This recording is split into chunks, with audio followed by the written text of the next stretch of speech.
Assalamualaikum warahmatullahi wabarakatuh, saudara-saudari sekalian. Alhamdulillah, kami dari kelompok 4 Filsafat Umum akan mempresentasikan materi yang telah kami selesaikan, yaitu dengan tema tokoh dan karakteristik serta pemikiran filsafat Yunani. Tapi sebelumnya, saya mohon izin untuk memperkenalkan diri dan anggota dari kelompok 4. Untuk yang pertama, yaitu saudari Sulistiowati. Ia sebagai ketua dari kelompok 4 sekaligus presentator yang pertama. Yang kedua yaitu saudari Lintang Ayu Kusuma Dewi. Ia sebagai presentator yang kedua.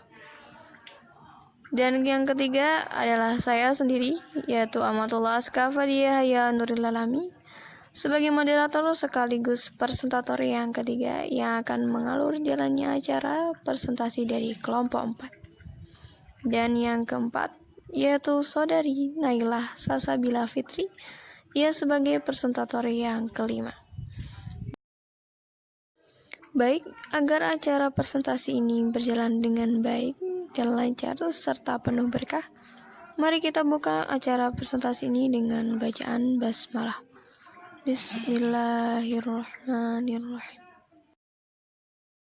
Oke, untuk menghemat waktu, karena boros itu memanglah tidak baik, kita persilakan kepada presentator yang pertama, yaitu saudari Sulistiowati. Kepadanya waktu dan tempat online dipersilahkan. Pemikiran filsafat Yunani. Filsafat Yunani terbagi menjadi dua periode, yaitu filsafat Yunani kuno dan filsafat Yunani klasik. Filsafat Yunani kuno muncul pada abad ke-6 sebelum Masehi yang berlangsung hingga pada zaman klasik atau periode Helenistik, yang mana berbagai disiplin ilmu yang termasuk filsafat politik, etika, metafisika, ontologi, logika, biologi, retorika, dan estetika menjadi pembahasan di masa Yunani kuno. Dan banyak ahli filsuf yang meyakini bahwa budaya barat berasal dari filosofi Yunani. Selanjutnya, karakteristik filsafat Yunani. Sejarah perkembangan ilmu pengetahuan, khususnya yang berangkat dari tradisi pemikiran para filsafat barat yang berawal dari abad ke-7 sebelum Masehi dan ditandai dengan runtuhnya mite dan dongeng yang selama ini dipercaya menjadi referensi pengetahuan manusia. Zaman Yunani kuno dipandang sebagai zaman keemasan karena pada masa ini orang-orang memiliki kebebasan mengungkapkan ide-ide atau pendapat-pendapatnya. Bangsa Yunani juga tidak dapat menerima pengalaman yang didasarkan pada sikap menerima begitu saja, melainkan menumbuhkan sikap yang senang menyelidiki sesuatu. Tokoh-tokoh filsafat Yunani kuno yang terkenal ialah Thales, Parmenides, Pythagoras, Anaximander, Anaximenes, Heraklitus, dan yang terakhir itu Baik, terima kasih atas pemaparan dari presentator yang pertama. Kita lanjutkan kepada presentator yang kedua, yaitu kepada saudari Lintang Ayu Kusuma Dewi. Kepadanya dipersilahkan. Bismillahirrahmanirrahim. Assalamualaikum warahmatullahi wabarakatuh. Perkenalkan, nama saya Lintang dari kelompok 4 Filsafat Umum. Pada kesempatan ini saya akan memberi sedikit penjelasan mengenai tokoh-tokoh pada masa Yunani kuno. Yang pertama, Thales yang berperiode 625 sampai 548 sebelum Masehi. Thales mendapat gelar Bapak Filsafat karena beliau adalah seseorang yang pertama kali berfilsafat dengan menanyakan pertanyaan yang amat mendasar, yaitu pertanyaan apa sebenarnya bahan alam semesta ini, dan dijawab sendiri oleh beliau. Bahan alam semesta ini adalah air. Yang kedua, Anaximander 610 sampai 546 sebelum Masehi. Theophrastus menggambarkan Anaximander sebagai murid penerus Thales. Beliau juga disebut-sebut sebagai ahli astrologi, geologi, matematika, fisika, dan filosof. Anaximander berpendapat bahwa benda pembentuk dunia yang asli adalah apeiron, suatu substansi yang tidak memiliki batas waktu atau definisi. Yang ketiga, Anaximenes, yang merupakan urutan ketiga dari trio filosof yang dikenal dengan Milesian. Seperti Anaximander, Anaximenes juga berpendapat bahwa prinsip pertama dari segala benda adalah tak terbatas. Keempat, ada Pythagoras, yang berperiode 544 sampai dengan 484 sebelum Masehi. Aristoteles mengatakan bahwa Pythagoras percaya bahwa angka bukan unsur seperti udara dan air. Yang kelima, Heraklitus, yang menyatakan bahwa engkau tidak dapat terjun ke sungai yang sama 2 kali karena air sungai itu mengalir. Yang keenam, Parmenides. Beliau adalah tokoh relativisme penting yang lahir pada akhir abad 16 sebelum Masehi. Ia disebut-sebut sebagai filosof pertama dalam pengertian modern. Sistem secara keseluruhan didasarkan pada deduksi logis. Sekian dari saya, semoga bermanfaat. Kurang lebihnya mohon maaf. Baik, terima kasih kepada presentator yang kedua telah memaparkan materinya. Dan untuk presentator yang ketiga, saya persilakan kepada diri saya sendiri, yaitu Amatullah Aska Fadia Haya Nurilalami, dipersilakan secara mandiri. Baik, di sini akan dijelaskan tentang filsafat Yunani klasik, yang tadi sebelumnya sudah dijelaskan tentang filsafat Yunani kuno. Perlu diketahui bahwa Yunani klasik ini ada serta berlangsung sekitar 200 tahun lamanya, sekitar abad keempat dan 5. Pada periode ini, wilayah Yunani jatuh ke tangan Persia, tapi tak lama kemudian Yunani dapat mengambilnya kembali. Dan Yunani klasik ini sangat berpengaruh terhadap Romawi dan juga menjadi peradaban dunia, menjadi landasan peradaban dunia. Karena memang ya bahwa Romawi itu sangat bergantung sekali kepada Yunani klasik. Bahkan dari segi bidang perdagangan, budaya, administrasi, perkembangan, dan bahkan dari sisi bahasa pun di sana sampai ada keharusan bisa berbahasa Yunani serta bahasa ibu seorang di Roma. Jadi Yunani klasik ini memang sangatlah berpengaruh begitu ya terhadap peradaban dunia.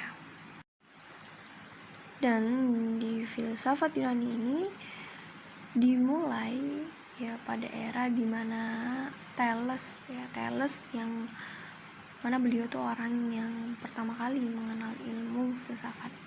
Kemudian akhirnya berkembang dilanjutkan oleh orang yang bernama Heraklitus. Bahkan dia menyebutkan bahwa sesuatu yang benar-benar ada adalah gerak dan perubahan. Dan pendapat ini pun dikembangkan lagi, muter lagi, terus lagi berkembang lagi oleh Parmenides yang dia mengatakan bahwa hakikat adalah diam, tetap dan tidak berubah. Kemudian berkembang lagi filsafat terus menerus. Terus kemudian pada titik di mana dikritik oleh Socrates dan penerusnya yang menjawab berbagai persoalan dengan menggunakan metode deduksi dan gabungan keduanya. Dan berikut adalah tokoh Yunani klasik yaitu ada Socrates yang pertama, Plato, dan yang ketiga Aristoteles, yang mereka semua adalah tokoh filsuf yang terkenal, terbesar, termasyhur waktu itu ya. yaitu intinya pokoknya terkenal dari 3 tokoh filsuf besar ini, yaitu Socrates, Plato, dan Aristoteles. Baik, terima kasih kepada saudari Amatullah Skafadiah ya Nuril Alami yang telah memaparkan materinya. Dan materi yang terakhir akan dipresentasikan oleh saudari Nailah Sasabila Fitri. Kepadanya dipersilahkan. Selanjutnya saya akan menjelaskan tentang pemikiran tokoh filsafat Yunani klasik. Yang pertama, Socrates. Socrates lahir pada tahun 470 sebelum Masehi. Socrates juga pernah menjadi tentara Athena yang cukup dikagumi karena keberaniannya. Namun pada tahun 399 sebelum Masehi, Socrates dipanggil oleh pengadilan dengan tuduhan menyebarkan pengaruh yang kurang baik kepada generasi muda. Mengenai pemikiran dan metode, Socrates tidak mengarah kepada kosmologi atau ilmu tentang alam semesta atau perbintangan, melainkan dia memfokuskan diri kepada masalah kemanusiaan. Socrates memahami kebenaran ada yang bersifat objektif dan ada yang bersifat relatif. Dengan menggunakan metode dialektika, Socrates berusaha mengajarkan kepada orang lain untuk mencari kebenaran. Konsep dialektika ini kemudian dikembangkan lagi oleh filsuf pasca Descartes seperti Francois Bacon dan Immanuel Kant. Selanjutnya, Plato memakai konsep pengetahuan yang diajarkan oleh Socrates, yaitu kebenaran yang universal dalam setiap pengetahuan. Karena setiap pengetahuan mengandung ide-ide yang terdapat di dalam pemikiran manusia.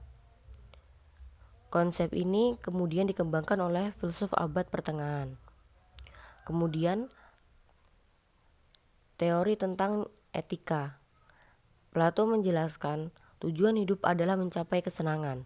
Kesenangan ini akan dapat didapatkan dari pengetahuan tentang nilai-nilai baik dari realitas dan pikiran.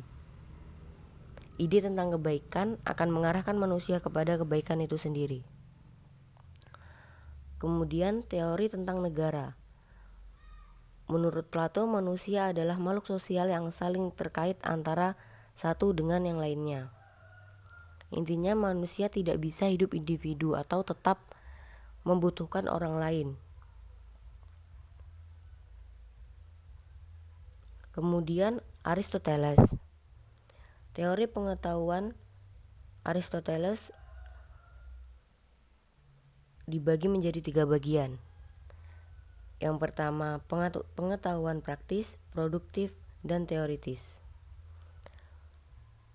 Praktis mencakup etika dan politik. Produktif adalah pengetahuan yang menghasilkan karya seperti seni dan teknik.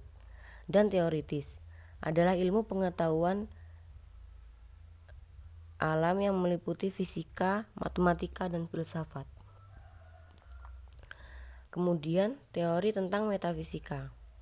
Metafisika sendiri adalah jenis pengetahuan yang berbeda dengan ilmu pengetahuan alam atau sains. Metafisika mengacu pada pengetahuan realitas yang sebenarnya. Kemudian tentang konsep etika. Aristoteles menjelaskan bahwa hal yang baik adalah kebahagiaan yang merupakan aktivitas jiwa. Kebahagiaan seseorang harus memiliki intelektual dan moral. Intinya kita hidup harus selalu mengutamakan moral. Karena moral bisa menjadi kebiasaan yang baik bagi manusia. Selanjutnya, konsep tentang negara. Menurut Aristoteles, negara adalah kumpulan dari beberapa keluarga dan desa yang membentuk suatu kesatuan pemerintah. Alhamdulillah, semua materi telah dijelaskan oleh semua presentator. Semoga apa-apa yang disampaikan oleh para presentator bisa dipahami dan bertambahnya wawasan kita semua.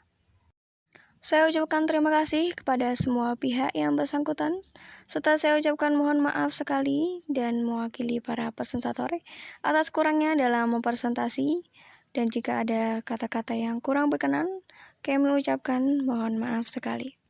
Baik, saya selaku moderator Amatullah Aska Fadiah Haya Nuril Alami mengucapkan mohon maaf dan terima kasih banyak. Saya Fadiah izin mengundurkan diri.